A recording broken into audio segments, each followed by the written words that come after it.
Hello ghosts and ghouls, and welcome to another episode of Danica Raven's BiteSize Horror. This week I have a short little gothic tale for you. It's called The Pale Man by Julius. If you're sitting comfortably, we shall begin. I have not yet met the man in number 212. I do not even know his name. He never patronises the hotel restaurant, and he does not use the lobby. On the 3 occasions when we passed each other by, we did not speak, although we nodded in a semi-cordial, non-committal way. I should like very much to make his acquaintance. It is lonesome in this dreary place, with the exception of the aged lady down the corridor. The only permanent guests are the man in 212 and myself. However, I should not complain, for this utter quiet is precisely what the doctor prescribed. I wonder if the man in 212 too has come here for rest. He is so very pale, yet I cannot believe that he is ill, for his paleness is not of a sickly cast, but rather wholesome in its ivory clarity. His carriage is that of a man enjoying the best of health. He is tall and straight. He walks erectly and with a brisk athletic stride. His pallor is no doubt congenial, else he would quickly tan under this burning summer sun. He must have travelled here by auto, for he certainly was not a passenger on the train that brought me, and he checked in only a short time after my arrival. I had briefly rested in my room, and was walking down the stairs when I encountered him ascending with his bag. It is odd that our venerable bellboy did not show him to his room. It is odd, too, that with so many vacant rooms in the hotel, he should have chosen number 212 at the extreme rear. The building is a long, narrow affair, 3 stories high. The rooms are all on the east side, as the west wall is flush with a decrepit business building. The corridor is long and drab, and its stiff, bloated paper exudes a musty, unpleasant odour. The feeble electric bulbs that light it shine dimly as from a tomb. Revolted by this corridor, I insisted vigorously upon being given number 201, which is at the front and blessed with southern exposure. The room clerk, a disagreeable fellow with a Hitler moustache, was very reluctant to let me have it, as it is ordinarily reserved for his more profitable, transient trade. I fear my stubborn insistence has made him an enemy. If only I had been as self-assertive 30 years ago, I should now be a fully fledged professor instead of a broken-down assistant. I still smart from the cavalier manner in which the president of the university summarily recommended my vacation. No doubt he acted for my best interests. The people who have dominated my poor life invariably have. Oh well, the summer's rest will probably do me considerable good. It is pleasant to be away from the university. There is something positively gratifying about the absence of the graduate student face. If only it were not so lonely. I must devise a way of meeting the pale man in number 212. Perhaps the room clerk can arrange matters. I have been here exactly a week, and if there is a friendly soul in this miserable little town, he has escaped my notice.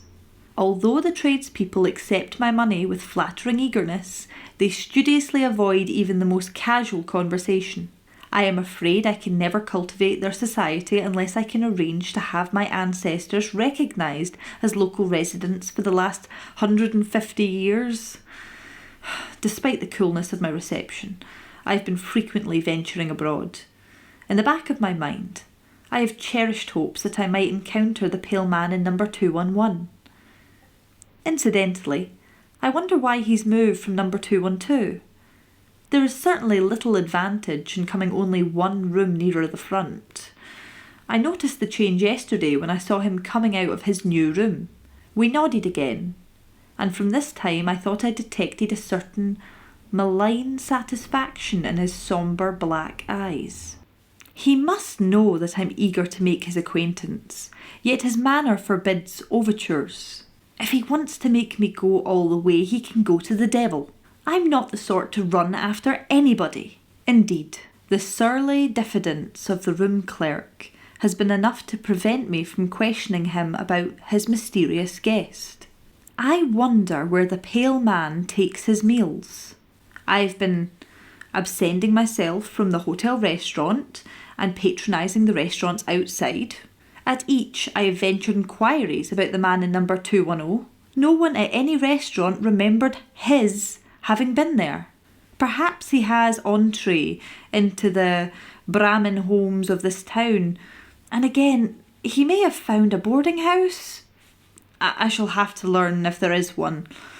The pale man must be difficult to please, for he has been again changed his room. I am baffled by his conduct.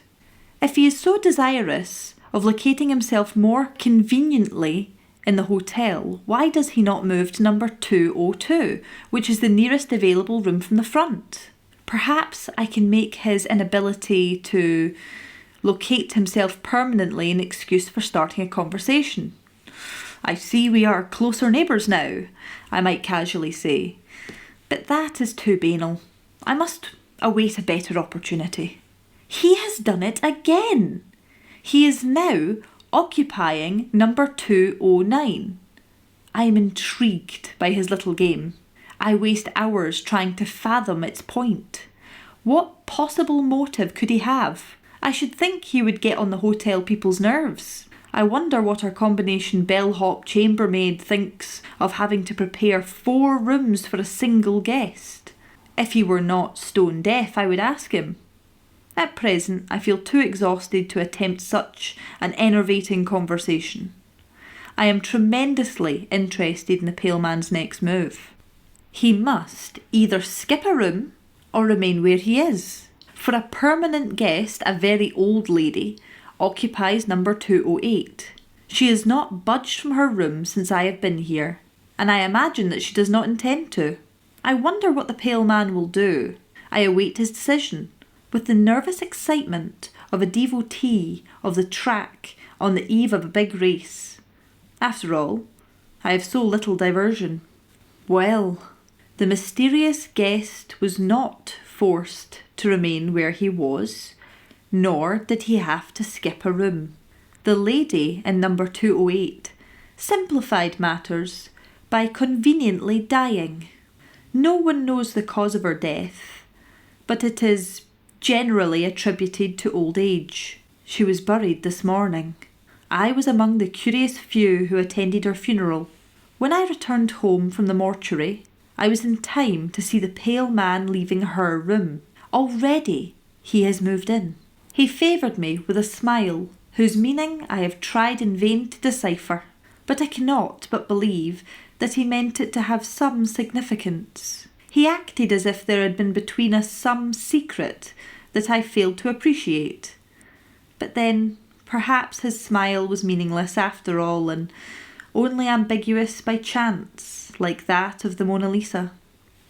My man of mystery now resides in number 207, and I am not the least surprised.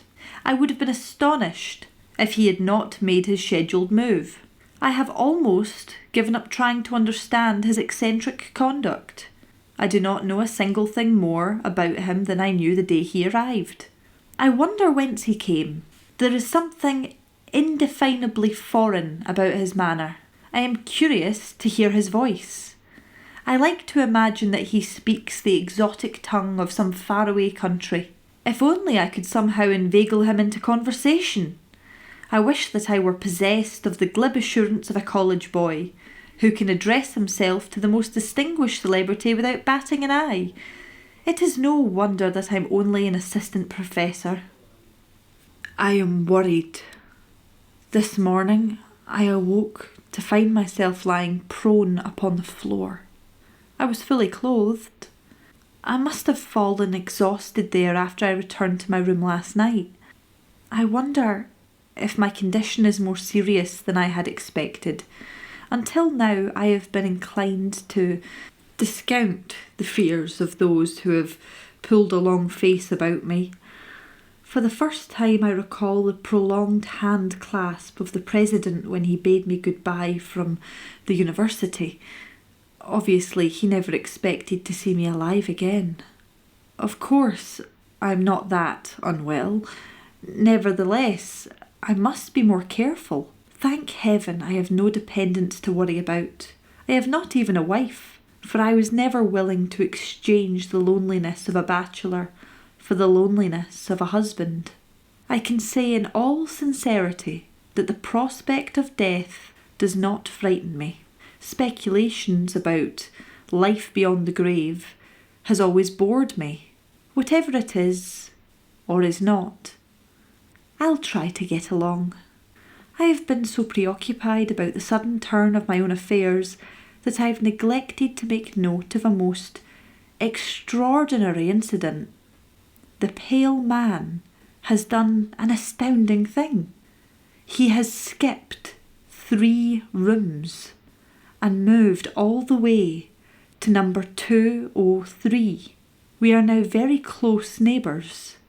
We shall meet oftener, and my chances for making his acquaintance are now greater. I have confined myself to my bed during the last few days, and have had my food brought to me. I even called a local doctor, whom I suspect to be a quack. He looked me over with professional indifference and told me not to leave my room. For some reason, he does not want me to climb stairs. For this bit of information, he received a $10 bill, which, as I directed him, he fished out of my coat pocket. A pickpocket could not have done it better. He had not been gone long when I was visited by the room clerk. That worthy suggested with a great show of kindly concern that I use the facilities of the local hospital. It was so modern and all that. With more firmness than I had been able to muster in a long time, I gave him to understand that I intended to remain where I am. Frowning sullenly, he stiffly retired. The doctor must have paused long enough downstairs to tell him a pretty story. It is obvious that he is afraid I shall die in his best room. The pale man is up to his old tricks. Last night when I tottered down the hall, the door of number 202 was ajar. Without thinking, I looked inside. The pale man sat in a rocking chair, idly smoking a cigarette. He was looking up into my eyes and smiled that peculiar, ambiguous smile that has so deeply puzzled me. I moved on down the corridor, not so much mystified as annoyed. The whole mystery of the man's conduct is beginning to irk me. It is all so insane, so utterly lacking in motive. I feel that I shall never meet the pale man, but at least I am going to learn his identity. Tomorrow, I shall ask for the room clerk and deliberately interrogate him. I know now. I know the identity of the pale man. And I know the meaning of his smile. Early this afternoon I summoned the room clerk to my bedside. "Please tell me," I asked abruptly, "who is the man in 202? The clerk stared wearily and uncomprehendingly. "You must be mistaken. That room is unoccupied." "Oh, but it is," I snapped in irritation. "I myself saw the man there only 2 nights ago. He is a tall, handsome fellow with dark eyes and hair. He is unusually pale. He checked in the day that I arrived." The hotel man regarded me dubiously, as if I were trying to impose upon him. "But I assure you, there is no such person in the house. As for his checking in when you did, you were the only guest that we registered that day." "What? Why, I've seen him 20 times. First he had number 212 at the end of the corridor, then he kept moving to the front. Now he's next door in number 202. The room clerk threw up his hands. "You're crazy," he exclaimed, and I saw that he meant what he said. I shut up at once and dismissed him. After he had gone, I heard him rattling the knob of the pale man's door. There is no doubt that he believes the room to be empty. Thus, it is that I now understand the events of the past few weeks. I now comprehend the significance of the death in number 207.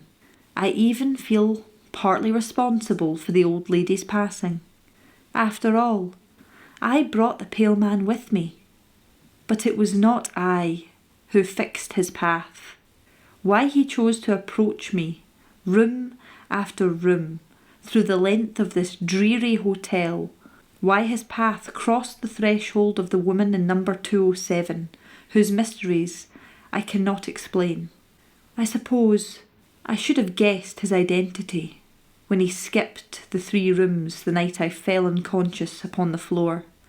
In a single night of triumph he advanced until he was almost to my door. He will be coming by and by to inhabit this room, his ultimate goal. When he comes, I shall at least be able to return his smile of grim recognition. Meanwhile, I have only to wait beyond my bolted door. The door swings slowly open. That was The Pale Man by Julius Long, originally published in the September edition of Weird Tales, a magazine of the bizarre and unusual, from 1934. I hope you enjoyed the diary entry style as much as I have. Remember to send in your own stories and your own recommendations. Good night and pleasant screams. Hosted by Danica Raven, directed and edited by James Bailey, a Silver Zephyr Media production. www.silverzephrmedia.com. Facebook at Danica Raven 26 or at Silver Zephyr Media to send your own stories into the show. Video version of this story also available on the YouTube channel Danica Raven's BiteSize Horror.